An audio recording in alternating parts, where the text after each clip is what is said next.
is an internationally recognized clinical investigator and educator in pediatric nephrology. He is the former Vice Chairman of Pediatrics and Director of Pediatric Nephrology at the Albert Einstein College of Medicine. He is a past President of the American Society of Pediatric Nephrology and the Congress President of the 15th Scientific Congress of the International Pediatric Nephrology Association. He received his undergraduate degree in biology from Monmouth College in 1967, and with the support of his mentor, Dr. Robert Buchholz, he went to the University of Cincinnati as a graduate student and received a PhD in physiology in 1972 and his MD in 1975.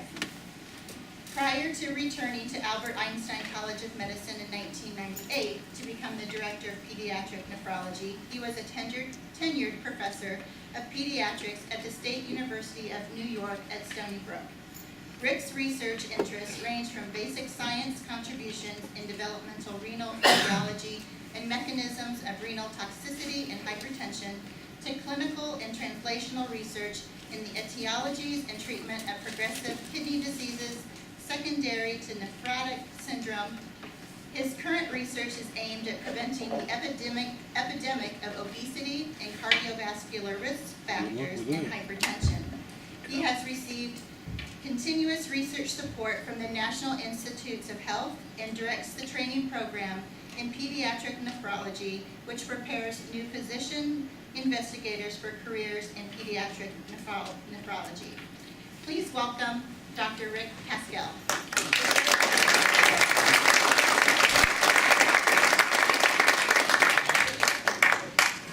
Thank you, Gina, and welcome everyone. Thank you for coming here after lunch. Some of my colleagues from my class of 67 would be doing other things after lunch, but they're here to see me, and I appreciate it. So I changed the title. It's not about me, and I think it's important that we talk about that when we talk about mentoring. And I used that title years ago when Dr. Buchholz was here alive, and I came back and had an opportunity as a distinguished alumnus to honor him. But it really is a journey that started here for me and has continued. And I must tell you, being here at this event 5 years after being at the 40th reunion and seeing this building open like this and seeing the development of so many programs, it does my heart good to feel as an alumnus of this institution where many of us got our start. So this is where we are, for some of us. Yeah, I'll start on the right side. We really began here. And this is the life course of human development. It's interesting that this year, this is a theme of the National Institutes of Health for research into life course, because we're learning so much from the impact of genomics. You heard yesterday when Wendell talked about these application of genomic technology called CRISPR to what happens here.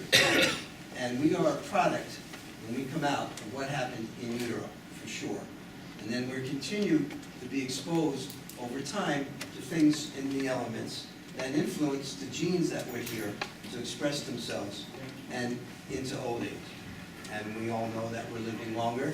So this life course really is starting earlier because we can understand more and going longer. And this whole study of these folks, and I had a cane a few years ago, so I can say that, this is a whole new field of geriatric medicine and living into the 90s and 100s. And centenarians are not uncommon today and their problems to see how they evolved over time. So I feel as a pediatrician blessed to be able to follow life course because we do consults on pregnant moms who have some disorders of the kidneys and the babies picked up by prenatal sonogram. We get to meet them so they know that after birth we'll be there in the nursery to help consult. And then if the infant does have kidney problems, we follow them all the way up through infancy, childhood, pre-adolescence, adolescence, early adulthood, and we stop following them at 22. But we have that whole life course of seeing development. I was telling Bill Wilmer before he saw me in Atlanta a number of years ago at a conference for parents, an organization called Cystinosis Research Network, which is an advocacy group, And I had taken care of this woman's daughter since she was 10. She's now 30, so I don't see her anymore. And yet I was there for a good part of her development, so they say I'll always be her pediatrician. So what do we know about mentoring? And there's a science out here that describes what mentoring is. This could be a classroom right here. A collaborative learning relationship that proceeds through purposeful stages over time and has the primary goal of helping mentees acquire the essential competencies needed for success in their chosen career. I would say that that's what Monmouth College is about. And we're products of that, whether we do it or not at the time. It includes using one's own experience to guide another person through an experience that requires personal and intellectual growth and development. Now, for those that heard this morning in the passport talk, those two students from India and Vietnam, I was amazed at the stories they were saying, that they came and the first thing they noticed is they could talk with freedom here about things that they couldn't talk at home. That was one of the students. And then the other students that I learned that there's a large world outside of my village. So this is really, Monmouth is right at the heart of this. And it brings me back to why I'm here. And this man, Robert Buchholz, emeritus professor of biology, who, as you know, passed recently, a few years ago, was my mentor, among others. He was my mentor here. We had a mentor in high school, and of course parents are mentors, but a mentor in high school said, "Why are you so bad? You don't belong with those juvenile delinquents. You can do better than that." And I'll never forget that. He said, "You can study and you can be someone. Get rid of those juvenile delinquents from Brooklyn." That was a mentor, Mr. Ford. I never forget that. I guess I listened to him. But this man was a unique individual for those of us that were blessed to have known him. And I think he had unique qualities that should be aspired to by anyone who's in education in any level. So I came to know him in 1963, going on 64. And I'll talk about it as a life course journey, first of Robert Buchholz. He was emeritus professor from 1950 to 2004, following service in World War II. Between 43 to 46, he earned a Bachelor of Science in zoology, had a passion for zoology, and then followed that with a master's and a PhD, focusing on mammalian gastrointestinal physiology. He then was a fellow at the NIH, fellow funded by the National Institutes of Health in physiology, and spent some time at the University of Edinburgh. I think that's where he learned his taste for really good scotch. Some of you may know. Now, he never offered me a single malt. I didn't know a single malt, but I knew he had a fine taste for it. And I'll just mention about these advanced degrees. Yesterday, when Wendell asked somebody in the room, and 3/4 of the people in the room said they had advanced degrees after Monmouth. You asked that question. That's amazing. And that shows that somewhere along this life course for us, we got engaged and got our passion to go on for advanced degrees. He joined the Department of Biology in 1963 and became chairman in 1967. Now, I don't know if many of you know this, but he was instrumental in the establishment of the Ecologic Field Station on the Mississippi River near Keithsburg with Dr. Bowman and others. And I remember him as a gifted scientist and educator who, along with his lovely wife, Mona, showed a personal interest in his students' success that was really exemplary. I mean, he just didn't learn biology and appreciation of science.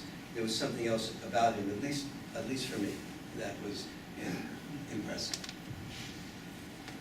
As an undergraduate student at Monmouth, interested in biology, I was fortunate to meet a number of visionaries that we've all heard mentioned several times over the weekend. Faculty in this famous Department of Biology, Drs. Milton Bowman, John Ketterer, David Allison, and Robert Buchholz. I remember taking the first class with Dr. Bowman and learning about a book that had just been published, Silent Spring. I was a freshman, we read Silent Spring. I think it came out that a year, 62, I think Carson wrote the book, and learning about ecology and what it meant when the egg shells were bad because of the calcium deficiency and what that meant.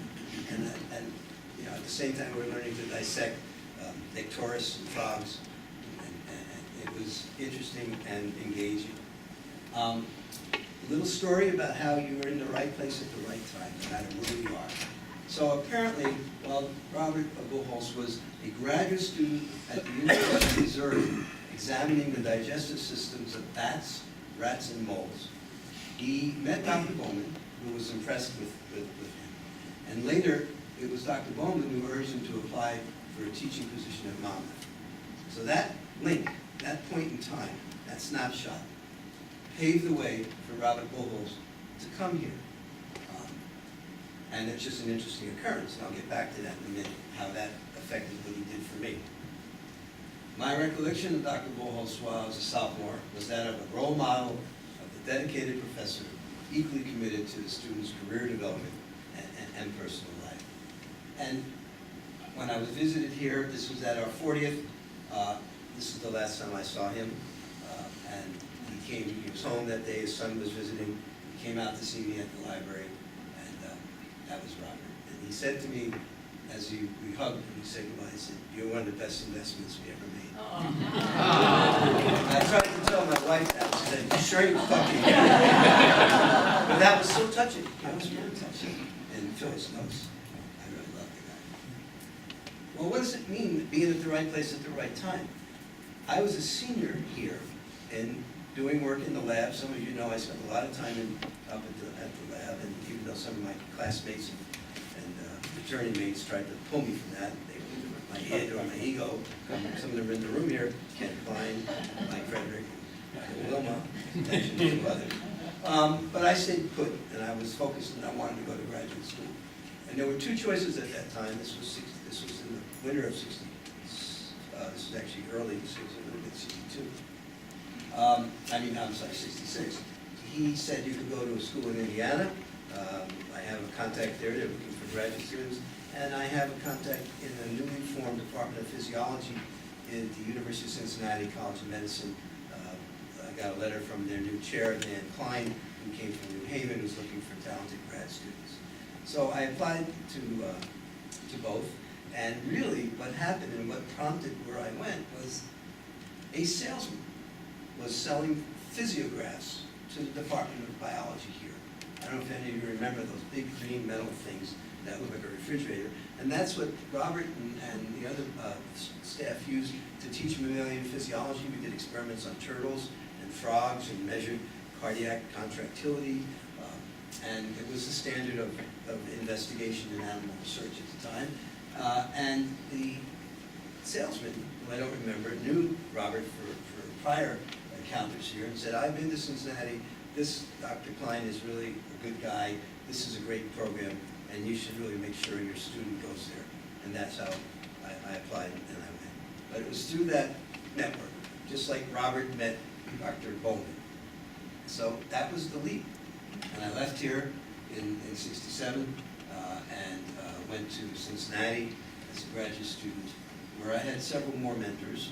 Dr. Klein, who was the PhD from New Haven, who set up the program and worked towards that degree, and then a neonatologist, Dr. Lenny Kleiman, who interested me in the kidney and in the newborn, and I got my PhD working with him as well. And these were two mentors that helped really with the continuum of mentorship after Robert. And I kept up with whenever I had a chance, I let Robert know, Dr. Buchholz know where I was going. Then the other thing that happened in the mentorship continuum was 6 months before I left Cincinnati to become an intern, I met my wife Phyllis, and that's been a mentorship that's gone on forever since then. We just had our 40th last week. That was really good. I went to a famous program for pediatrics. I was always interested in child health. I liked the concept of children and the continuum, even before it was called Life Course, because in a child in pediatrics, you do see the whole spectrum. You see the family, you see the newborn. You know, I got a real taste of adult medicine when I was an intern and as a med student, and got to take care of a lot of adults who abused themselves and ended up in the hospital for a lot of reasons that they did to themselves. And I said, I really don't want to spend all night up taking care of someone like that. I'd prefer to take care of a child who didn't do that to themselves and got sick. So I went to Albert Einstein and trained there in pediatrics and in nephrology. At the time, it was one of the major programs in the country, and in both in pediatrics in the inner city, and in the field of emerging field of ecology. Then I met more mentors along the way, and these people are all passed except for one, Adrian Spitzer. But this gentleman, Henry Barnett, I was an intern when I met him. He was a distinguished gray-haired man, tall, very quiet, white long coat, and he would stay very quiet when the students were there. And then he would just kind of ask questions that pierced you. Like someone had presented a case about a sick child who had just been admitted to the hospital. And they went through this big lengthy review about all the findings. And at that time, they didn't sleep much when they were interns. And he said at the end of the talk, that was a great presentation. I just want to ask you, did this family that you took care of in the middle of the night, did that little boy, did he have brothers and sisters with him when the parents brought him into the emergency room? And the intern said yes. He said, well, what was the effect of seeing their loved one, their brother, so sick like this, because the kid was really sick? Did you ever take into account the fact that they might be adversely affected, the kids? That was his insight.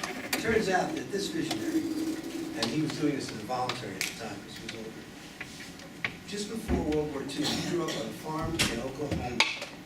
And he was a smart fellow, and he went to college in St. Louis. They realized that he was really good. He got interested because he had a mentor there who was defining the field of fluid and electrolytes in children. He studied pediatrics, and then all of a sudden he got a call that he was to report to Washington. He wasn't in the Army. And he went to Washington, and they called him up to the National Institutes of Health, that he was to be trained there, and then he was to head out to New Mexico. And he was a pediatrician. He became the head physician at the Los Alamos Center. He was the personal base physician of Oppenheimer and all of them. Even as a pediatrician, he was there. He saw the test go off with the goggles, and he talked about it to us. There's a beautiful history that I have of him. And when they dropped the bomb on Nagasaki, there was the first American plane, warplane, that went to land within several weeks after the surrender. Guess who was on it representing the medical services? This man. Unprotected, because there was still radiation, and he went, and his job was to report on the devastation, and he came back and went to Congress and reported on what he had seen. That's the type of person he was. And then he came to New York, and was one of the leaders in the field taking care of children with kidney disease, and we were fortunate to get him at Mount Horizon. But a whole history in that one man that shouldn't be forgotten, and I had some contact with him. The other giants there, Lawrence Finberg, who passed recently, was a major figure from Johns Hopkins in defining the field of pediatrics. Chester Edelman also trained under Henry Barnett and helped start the field of kidney disease in children. Ira Greifer was a mentor, and my research mentor, Adrian Spitzer, who actually still is alive, but helped guide me through research. So that's my mentorship academically, and at home, my wife of 40 years, Phyllis, with 4 daughters, 2 granddaughters, and of course, my parents who have passed. We're all mentors. We all have this along the way. So I just wanted to, I don't want to talk about me, I wanted to just talk about the opportunities for mentorship. And it goes back to here at Monmouth. And every time I mentor a student, I often remember Robert Bullholz did for me, which gave me a chance. And I think we see it with students around. So whether we're aware or not of our serving as mentors along the journey, we all are. And it's a constant throughout the continuum of life. We're doing it now, just like you were doing it when you were a full-time academic somewhere, in high school, grade school. It starts very early and can go continuously. We have contacts with students at all levels, all the time, and this offers really a very timely, important interaction that can facilitate their engagement, help them focus, help them get a passion, and direct critical thinking. I don't think we often remember or realize what that point contact in time can do to someone who's kind of floundering around, maybe not directed, and you may inadvertently put them on a path that leads to success. And that's what this is all about. That's what this liberal arts education at Monmouth affords us, is the liberal arts opportunity to be able to tackle anything, whether it's listening to your lecture, Tom, and understanding what's happening, listening to when those counter lecture, understanding why it's happening, and tried to come up with some ideas. And we still learn, that's why we're here. But great opportunities because of Mentor. It's extremely rewarding experiences in many settings when you see that they become engaged, especially in scientific investigations. They start to question, gain insight into analysis of data, presentation of results and publications. I saw on the board here last night the projects of the high school students coming down from various areas to do work here, the research, the abstracts were there. They're state of the art. They're studying gene expression in Drosophila and other invertebrates and looking at infectious disease aspects of microbials. And that's state of the art. They're high school students out here coming to take advantage of the expertise they're here. That's at Monmouth. There are a lot of programs. The most recent one, you all know about the STEP program, the Step Up program. This is very active at all levels across the country, engaging some of the underrepresented minorities into some exposure to help guide them into sciences, student exchanges, just like the students that are over here visiting and studying here. I think that many opportunities, depending on where you are at any level, to become engaged. I just have a few examples. It's a little blurry, but I was in Peru, and the reason I talk about this was I had high school students with me from the States, two 16 and 17-year-old high school students. They were volunteering with a group called Operation Smile, which is a wonderful group. They are all over the world. And this was a last-minute mission in Peru 4 years ago, and I was asked to go as one of the 2 medical doctors along with the surgeons. I said, sure. Phil said, fine, it'd be great to get rid of you for 2 weeks. Go to Peru, have a good time. But Operation Smile takes these kids who are from underserved areas that have cleft palates and other deformities of birth that get fixed in this country, no time flat. In these countries, they don't get fixed because 1, they don't have insurance, 2, they're kind of outcasts. So they grow up really kind of scorned at times, and it's important that they get reached early.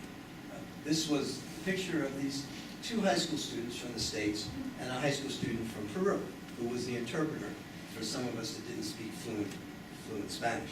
And 16 and 17-year-olds, I mean, I don't know if I could have done this when I was 16 and 17, or carried on a conversation with anybody. Here they are helping us screen. We had 120 families to screen over those 6 days of surgery.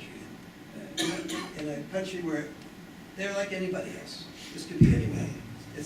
They're all united by the fact that these parents love their kids and want the kids taken care of. So I was really pleased to be there. Look at this little girl, post-op, and it's just remarkable.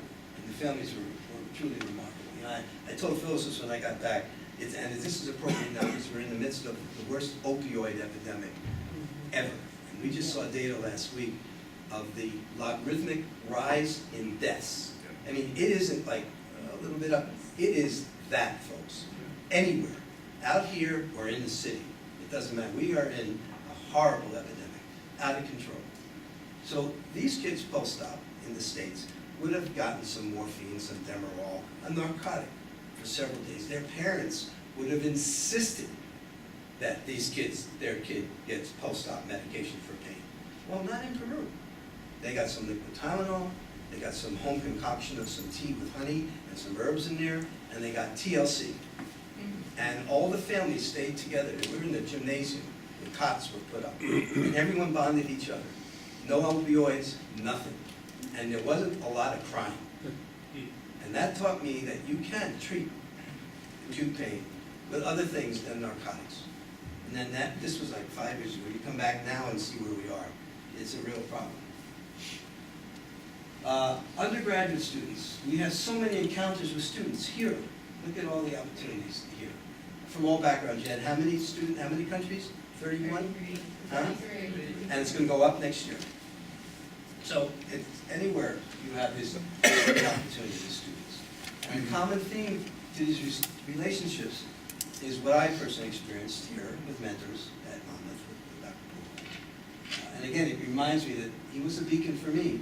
These exchanges were important to offer guidance during early stages of your career in an objective way to help set the course for what comes next. And I think, again, had I not had that early guidance, I don't think I would be standing here today with a degree like I got.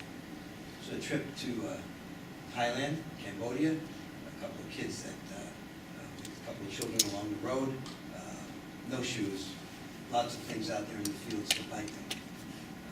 This was Vietnam. We've been there twice, my wife and I have been there. I'm going there next Monday with 5 students. This was at a clinic where an orphanage for children with HIV. And in Vietnam, at least last time we were there, when you have HIV, these children are a product of usually women who are infected because they're prostitutes. So they got it at birth. And the state doesn't like to take care of them. They go into orphanages, and the antivirals that they get comes from the Clinton, Bush, and Gates foundations. Those 3 foundations fund the antivirals throughout most of Asia and Africa and South America. So no matter what we hear about these different foundations, they fund programs, and that's why these kids are alive. The little kid who was suffering, my wife did some nutritional consults, but you can see that this was a happy kid, but not thriving like an American kid this size, this age, who would be much, much bigger. Cute. This is they also have bad kidney disease over there for a number of reasons. And this poor little girl was on artificial kidney dialysis. This is what we do here in the States. And she didn't look real happy, but she was comfortable. She was there for 4 hours, 3 times a week. And at the time, they were thinking about doing kidney transplants. You know, in Asia, we have a problem with organs. And in some cultures there, you don't give an organ. Even if the person has died, you don't take their organ and put it into a living being, because that person needs that organ for their journey. Right? And they're starting to change this, and it's only recently changed in China within the last decade. Are they doing kidney transplants in China? And now in Vietnam, they're starting to. One of my lectures, when I'm there next week, is about how to start a transplant program at an institution. But it's still a long way off. Here, we take it somewhat for granted. You can have kidney disease, and if you're the right match, you can get a kidney, and if you're the right age. Children come first, so we tend to give them kidneys quicker. Students. These were 2 medical students that accompanied me on this trip 4 years ago to Hue and Da Nang and to Hanoi. And they were first-year students interested in global health. They came with me. We just went to their wedding 2 weeks ago, Saturday night. They graduated med school with honors, and she's going into pediatrics as a Dave, and Dave is going into emergency medicine. She is Iranian, born in this country. He's a good old boy from Wisconsin. And at the wedding, which was a Persian wedding, to see 3/4 of the people there were from her side of the family. The rest, we were with the Wisconsin group. We sat at the table, and to see the exchanges, the differences, and yet they were so united. The families were really happy. It just shows you what can happen. Where was the wedding in Wisconsin? It was on Long Island at a golf course, public golf course that had a place you could rent out, a banquet place in Woodbury. It was wonderful, and it was very interesting. It was, someone officiated it as like a minister would to get, because it's in the state. But it was done just beautifully, and it was a Persian wedding. A lot of interesting things we learned about the Persian, the philosophical aspects of coming from Iran, different. And also an example of people that came over and have done very well. They're very well established in business and network and family support. And she was the first one in the family to marry outside the family. And her dad, totally supportive, her mom, totally supportive of this. And there's Azadi and a beautiful little kid with kidney condition in the clinic. And people are so nice over there. And I'd like to think that we help both of them, not the match, they call me the matchmaker, I had nothing to do with the matchmaker, but help them gain insight into global issues, the promise of doing things globally. And they will. They just came back. They were a month in Colombia, traveling and doing mission work down there, medical mission work. So they have a life ahead of them in global health. This distinguished looking woman is a retired famous pediatric nephrologist from Australia. She's, I think, 82. And she was here, and she said, "Oh, I came to be with you on this trip because I think it's fun. I gave up bird watching with my husband. Go figure. This was a great experience going to China. I've been to China 3 times, and I spent 2 weeks as a visiting professor in Shanghai at one of their universities, Fudan University, and I had to teach their young doctors about kidney disease and pediatrics. These are all pediatricians. I don't know if you could even guess their age, but they're younger than American doctors because they finished their medical degree much quicker. And their English was so-so. So the goal was the senior person there, Dr. Han, made sure that I only made them speak in English to me, not to each other in Chinese. What's interesting, see these coats? This was December, I was there. The reason they got coats on is they don't use heat in their rooms. The windows are open. It's December in Shanghai. The windows are open. There's a hot plate with tea, always made hot water. And I'm sitting there, because no one told me that that's what it was going to be like. I'm there this morning, I'm literally freezing. They got on their down coats. They made sure that I kept getting hot tea. But they don't close the windows. They don't have it. So, I mean, they don't use it. And they don't complain. Try that here. And some of these students have come over to visit with us. And I would go back. It was a great experience. Many of them are from the country, so they have a program to meet this vast growing population surge that they have. They take the youngest and the brightest and they try and educate them through the funnel, through the pipeline very quickly, and so they can go back. They go back from the cities to where they're from to provide care. They're very motivated, very hard workers, and they love our culture. They wanted me to talk about what it's like to be in the United States. Yes? We're noticing they're all women. Yeah, okay, so now you're a student. Yeah, I had one guy that I saw for some period of time. They're all women. The majority, okay, so if you look at where we are demographics, when I went to Cincinnati, let's digress. When I went to Cincinnati and graduated in the class of '75, we had, I think there were 8 women in the class of 1975. And now, I just went to graduation 2 weeks ago in New York at Einstein at Lincoln Center. It's 53% of the class are women. All right, and that's the data across the country. But culturally in China, women were not valued. Well, they are now. So That's the reversed. whole thing has changed. That all changed. Yeah, I hardly saw any guys, any men. I had one young guy who, one male who was a postdoc who was interested in research. He came to summer lectures, but this is the way it is. So during the one-child plan in China, these women weren't sacrificed. They were not second, yeah, great point, they were not. Now that was in effect, so if you look at them at the average age of 22, maybe 23, when they were born, It was in it was effect. one child in effect. And they were not sacrificed, so, That's an interesting psychological effect, to be chosen in a context where people are not choosing so I wouldn't that have thought of that. valued girl. Okay. I wouldn't have thought of that, thank you. I do know that this other organization that we work with, that we're going to Vietnam to go to the HIV places, it's called WWO, Worldwide Orphanage. And that's an organization, non-for-profit, that helped in the past get Chinese female babies over here for adoption. So that was what they were doing, probably because what was the alternative? I hate to think of that. But yeah, these would be gifted. These would be the gifted ones. Interesting. I never thought of that. I'm from Kenosha, Wisconsin, and we have updates talkers that speak about what is happening in the rest of the world. And in medicine, many Middle Eastern countries have women doctors. Part of it is because they don't want men examining women. Okay, and so even though there are women doctors, they don't have, I don't believe, unless somebody gives me other data that says they have the status of men. And that's, as an aside, what I think I see in the United States. We have very capable women doctors, women in all fields.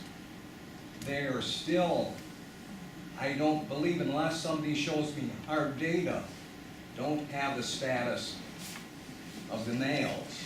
Okay, so we're gonna talk about that now, because we got time. So, I work in a division of 6. I'm the only male. And they're female subspecialists. They're not just pediatricians, they're kidney doctors of rare breed, and they are subspecialists, females. The society that has about 600 registered pediatric kidney doctors in the United States is 60% to 65% female. So this is a change in where we're going. And the one thing that I'll say that there's a disparity, and that's in promotion and salary. Yes. There's no question that the female academic is paid less, and it's like 0.8 or 0.82 difference. And the other thing that we all know, the data's there, because they take on the responsibility of childcare more than the partner, our promotion is much more difficult. Now that's changing.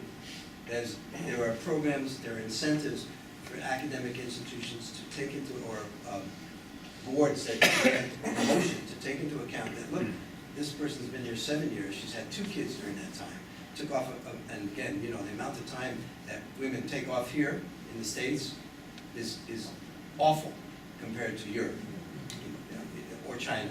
They're off a year, they can be off a year in Europe, you know that. Hey, here they're off 4 weeks at best. If they take 6 weeks, they don't get full pay for the extra 2 weeks. And it counts as vacation. So they get 4 weeks off, right? So that's the way it is. And that's liberal today. In some places don't give them that. So I think we have a lot of learning to do on that curve.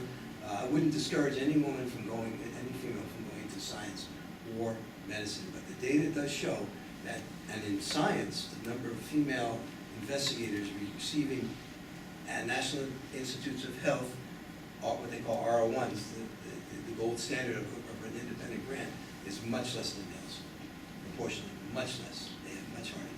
We have one young woman in our program who I've known, I mentored her for 15 years. She's a Princeton graduate, Columbia graduate. She's trying to get funding from the government. She's had 2 kids.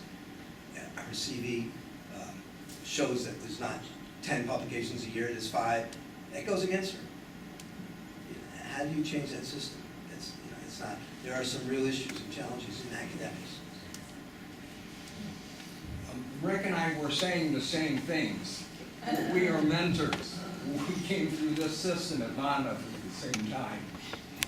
But my background is I have 4 daughters.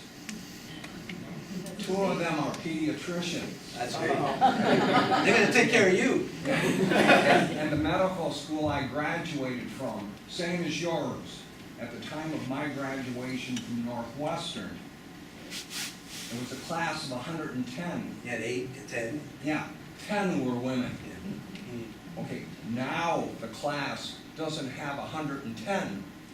The class is 200. Wow. And over half, i.e. 51%. 51% is equality in acceptance and in graduation. It's again that step up. Right, it's a step up. We let women assume what they're very good at: organizational skills, administrative skills. And caring. Yeah, and caring. I would go to a female physician. I go to a male physician only because that's the person who was there when I had to go for my yearly physical. If it was a female physician, I would go. I trust. There's no difference.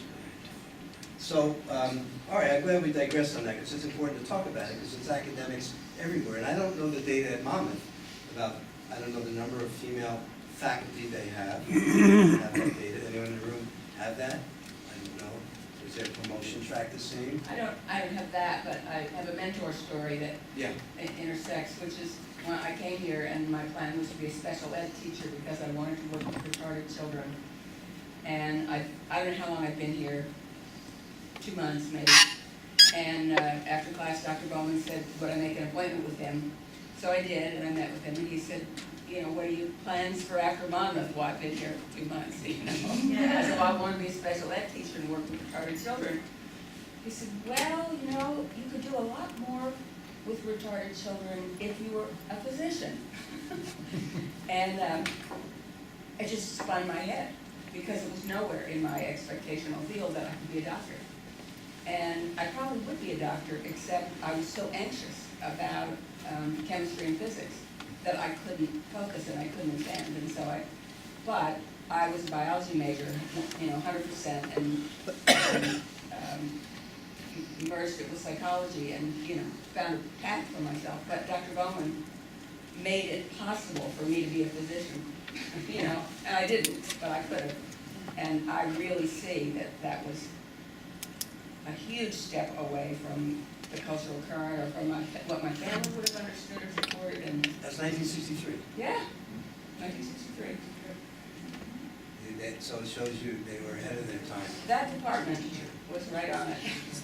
Just like the story we heard this morning about the Nobel Prize for Music, when the gentleman talked about Bob Dylan getting the Nobel Prize, Oh, yes. and that music that he picked was a Dylan song, and they said, sure, it sounds, let's do it. You can play it here. So yeah, they may have been, again, another point of why a small liberal arts college has many advantages, hidden advantages. I was just gonna tell you, so it's about 60-40, 40% women, 60% men, but notably, there's quite a few chairs, department chairs, that are women, and the last three faculty senate chairperson have all been women. That's great. And that's, the trend now is more chair, our chair is the first female clinical chair at Albert Einstein, a place that's been committed to social change since it started in the 50s. First female chair, just happened 2 years. So there's changes needed all around. That's good, that's encouraging. So, following a family through the continuum is great. This little girl I met when she was just about 4 years of age, 4 years of age, and she was very ill. It was emergency transferred to us, and knew exactly what we had to do, how we had to find out what was going on, take care of her, save her life, because she was really sick. And she grew up over the years. This was quite a while ago. She's now in her early 20s, has a successful kidney transplant from her dad, is in college, and I see them once a year. But it's just a nice feeling that you're able to have been there during the continuum. One of the things that I've done over the years since 1977 and 78, Phyllis has been with me at this camp. There was a camp started by the visionaries that I met at Einstein, Dr. Greifer, and a mother who had lost her daughter to kidney disease, whose daughter always wanted to go to summer camp, but at the time in the 60s, 1960s, when she got kidney failure, they didn't have dialysis. So the mother pledged that after her daughter died, she and her husband would start a foundation. It's called the Gotcho Foundation. And they would find a summer camp that could treat children with kidney failure. And they partnered with Albert Einstein in the Bronx, because that was the major center in the Northeast for treatment of children with kidney failure. And they came up with a plan to build a unit for dialysis in the middle of the Catskill Mountains at a summer YMCA camp. The other visionary in the field was the CEO of the camp, Halby Brown, an Ohioan, who was a legend in YMCA camping. He was a legend. And those three visionaries got together, raised the money, got granted permission from the state of New York to have dialysis for summer camp. Now, this was unheard of. This required getting staff up there, getting dialysis, getting water for purification, having your own electrical energy supplies to dialyze children in the middle of nowhere. We were literally hours from any facility. So it was like a mass unit. And I started there in '78 and stayed with it every year. We would dialyze children. We had dedicated nurses and doctors up there. But the uniqueness of this camp, aside from being able to do this in a remote area, was that the children were mainstreamed. They lived in the cabins with the other kids, with the regular campers. And Frost Valley at that time would have 500 children every 2 weeks. So in this valley, there would be 1,000 people, staff, maintenance staff, counselors. It's famous, very famous. It's one of the top 3 Y camps in the world. You mentioned Frost Valley. You get a student coming there to work for the summer and go to their CV, they're golden. And it evolved. We would run children through this program for 8 weeks in the summer, 2-week sessions. Another group would come up, 30-odd kids each 2 weeks, and they lived with the regular campers. So that would mean they'd go out on an overnight, and you would get them back there for the next day if they needed dialysis. They get dialyzed, they go back on the overnight. But what was, to me, what was amazing at that time was seeing what the regular campers experienced. Not just these challenged children who clearly had challenges, who were scared to go away, away from the unit, away from their parents, which took tremendous courage. But the campers, who were regular kids, hey, Mom, Dad, I got a dialysis kid next to me, or this kid, my camper, my bunkmate has a kidney transplant. And then the staff, most of whom are college kids, like a Monmouth college kid working for the summer up there, had this responsibility to be the counselor in that camp. So that was an amazing experience, and that drove our being involved in that camp. I'm the medical director of it, and we have, now we go down to a month time, but it served as a model around the world for camps. They would come there, and you'd be standing, we had a Russian visit, a contingency, out of the blue. We were in the unit, and it was a really small MASH unit. It was about 5 years ago, we were told by the state of New York, this has to come down. You can't dialyze children in this. It was like an adjunct to a barn. It really was. It's a chicken coop that they built up. So we raised a lot of money. The former CEO of Lincoln Center donated millions. He lives up there in the summer, Paul Gunther, because he believed in this, and we got a new unit. That's state of the art. But a bunch of Russian people walked in, about half a dozen people with an interpreter. And they said, can we come in? So, the CEO of the camp was there. He said, I'm going to bring these Russian people around to see this camp. They're interested in starting a camp in Russia. And this was 1979. I don't know, were we on friendly terms with them then? So-so. And they saw the dialysis unit. They were asking questions, and out of the blue, it was a great story. We had a guy from the University of Chicago who was a technician, not quite a nurse, but he was a dialysis technician. He had long bushy hair. He looked like a wolf, almost, a bear. And he was mopping the floor, and out of nowhere, he started speaking fluent Russian to the student. And their faces dropped. And they carried on a conversation, and it turns out he studied Russian at the University of Chicago. So the CEO of the camp, Hoppy Brown, who was a good Ohioan, YMCA guy, you know the type, said, why, Stuart, are you fluent in Russian? He said, I want to be on the winning side. 1978. But anyway, so they used it as a model, and now camps around the world have started similar programs. In this country, there's a few others that have this based on what we have, but we're still one of the main programs that do mainstreaming. And I think the beauty of that is that everybody gains. The regular campers, the kids who are challenged with kidney disorders, and the counselors, certainly, they go back. We have now a very famous, another story. I guess this is time for stories, a mentorship. I was there as a young doctor in 1979, and a guy was brought into the unit by one of the camp counselors and said, this is an Egyptian student, he's a first-year college student, and he's interested in finding out about what you do here. He had just flown in from Egypt to JFK, no sleep, got picked up by the camp bus, taken to the camp, and we were to have lunch with him. And at lunch down there, what we had was Army surplus, the aluminum tins of peanut butter, the big ones, and a big thing of jelly. To watch this Egyptian guy try to eat peanut butter on white bread, he couldn't get it. He spent the summer there, and he kept coming back. He is a world-famous transplant surgeon in charge of the biggest liver transplant program in the United States at Methodist in Houston. There's a Houston people here. He's at Methodist, and he's in charge of the liver program. A friend of ours just had a transplant there 3 weeks ago. Liver? He did it. His team did it. But he got started as a college student walking into this MASH unit for dialysis. This is a true story. He's now on our board. Please say his name again. I'll get it all to you. Great, thanks. This is another student. That's a college student in the plaid shirt. She's a high school student with a rare disease called lupus. Nephritis. She was actually adopted. She was in a group home, a family up in Buffalo or Rochester saw her, met her, and they adopted her. And she did very well under their care. She subsequently got a kidney transplant, and this was 2 years ago. She's now in college. But again, a loving family adopted her from a halfway home and gave her everything she needed to have a chance. Nice. A lot of psychological stuff there. I remember she had a date, they had a social, and she dressed up dynamite, and all the boys were looking at her.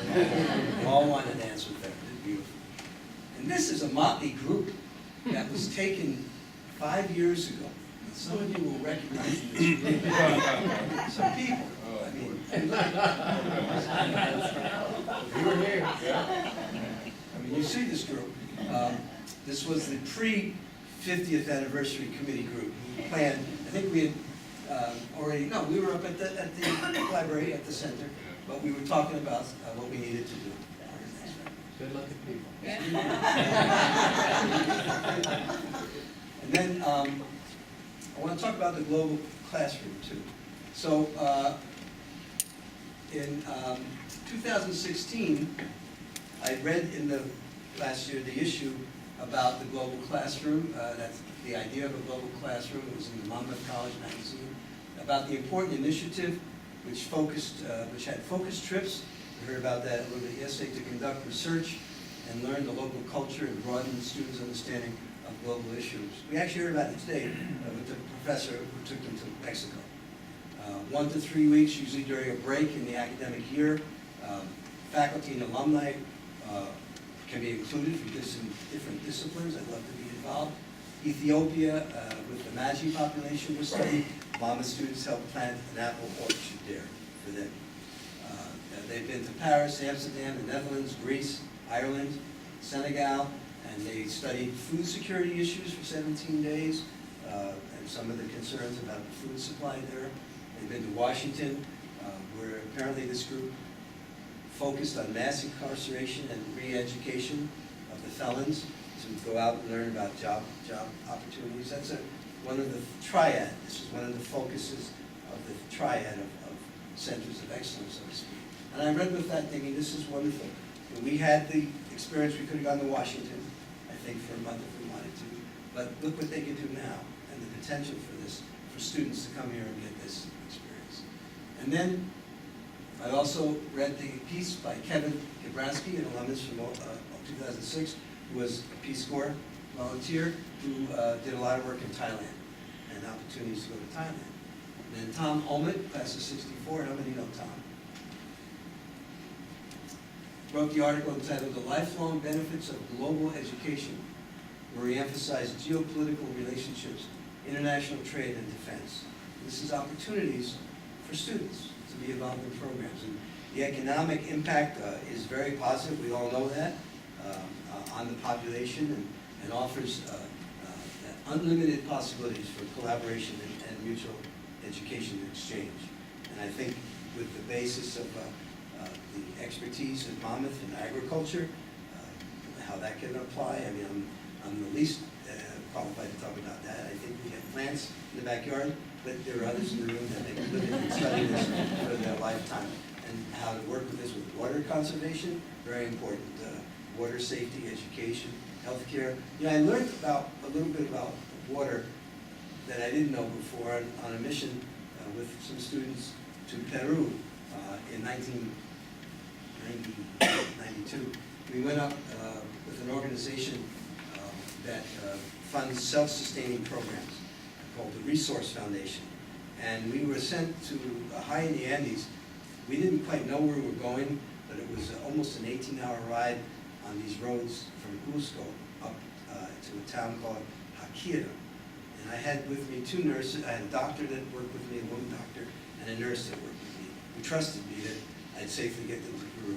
And we hooked up with a team, 2 Army reservists, 2 dentists, a couple that had done missions all over the world, and a veterinarian and his wife, who was from California, from Oregon, who was into holistic medicine, and a social worker. And we went up there, the road had been washed out because there had been storms, and these campesinos come out of the woods and they rebuild the road, and then the little Toyota trucks go. Well, we got there late at night and very cold, tired, and we were supposed to stay in the monastery. And there was some exchange with the head person from the monastery with the leader of the group, who was a social worker from Cusco. And she came up to us and said, you can't sleep in the monastery, because they found out that in some of those bags you bought of supplies, there were birth control pills. So what we had gotten from in Georgia is an organization that takes medications that are about to be expired or just about expired. And they're, I forget the name of this group, but if you Google it, it's in Georgia, and they supply these goods around the world as medical missions, depending on where you're going. And in this huge duffel bag that must have weighed 50 pounds, we each had one that got checked. It was an Army duffel bag. In it were birth control pills. And we stayed in a barn, upstairs in the barn. They threw down some mattresses. There were about 12 of us. And that's where we slept for the next 10 days. And we had great food. They gave us a little personal cook. But what I remember the first night there, I'll never forget, is being older, I had to get up and go to the bathroom. And they had shown us where there was a little outhouse in this pasture outside the barn. So I got up in the middle of the night, walked down these stairs, and I look out the door. It's cold, it's freezing. And I see this beautiful skyline with stars and moon, spectacular. I see some snow-covered mountains, and I start to walk to this little hole and finish. And I come back, I felt like someone was watching me. There was a bull. A bull. No, it was a big bull. And it was so bright. It was so bright from the stars, and I could see it. It didn't need a flashlight, and it was doing this stuff. And I felt that was barn behind me, and I just. So in the morning, I told the guy from the group who was sponsoring what happened to me. Very lucky. But get back to water. So what we were there to do, besides do exams on the mountain, were to help them with hygiene. Apparently, culturally, in this little town in Akira, there were no flushing toilets. There's no such thing. And what this organization was trying to fund, they had given about $10,000, which was matched by a German organization working out of Cusco, to build latrines with flushing water that they would use. But the problem that the social worker told us they had is that culturally they didn't believe in it. The people living up there, the campesinos, didn't believe in that type of hygiene. And that they had to be educated. So they built it and they weren't using it. That's what it meant. So the cultural challenge. But that was an interesting experience about water that I didn't know about. Found out after we got back, that week after I got back, I don't know if you remember this, but the Shining Path had taken over a building in Lima and captured a lot of people and threatened to kill them all, the Japanese representative. That was it. Turns out that where we were was the center of the Shining Path hideout. We didn't know that. But we were told later that we were watched and they knew we were there. Thanks. So along the way there were mentors and friends, and I wish I had pictures of some of the others here, like the Kleins, but this was Frankie and Bill Wuma at our house. Visiting us, or was at their house? No, that's your house. We don't have friends like that. That's your house. And then, oh yeah, so one friend.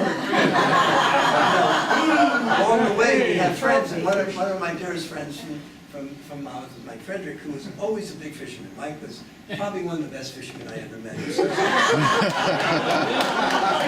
caught fish in Vietnam, he caught fish anywhere. And here we are in Lake Placid, New York, at Phil's 60th birthday party, and look at that, look what he got. And it got bigger as the years went by. And I don't have one, I don't know what happened. We didn't get you guys, the Kleins, but I just thought I'd share it with you. And this is a picture taken at the camp in the Catskill Mountains, and this was a number of years ago.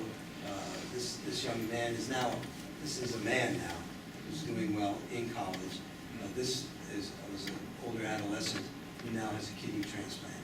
And I go up every year for selfish reasons. We go up not for the kids. I go up because I need this.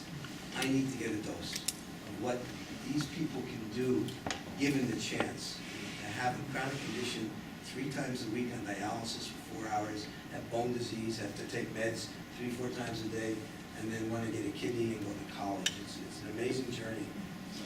I just wanted to share with you some of the things, but all this goes back to 1964, meeting Robert Buchholz, and realizing that quest for knowledge and education and science, that you could do it if you were driven and with ups and downs. I'm here as a product of Monmouth. Thank you.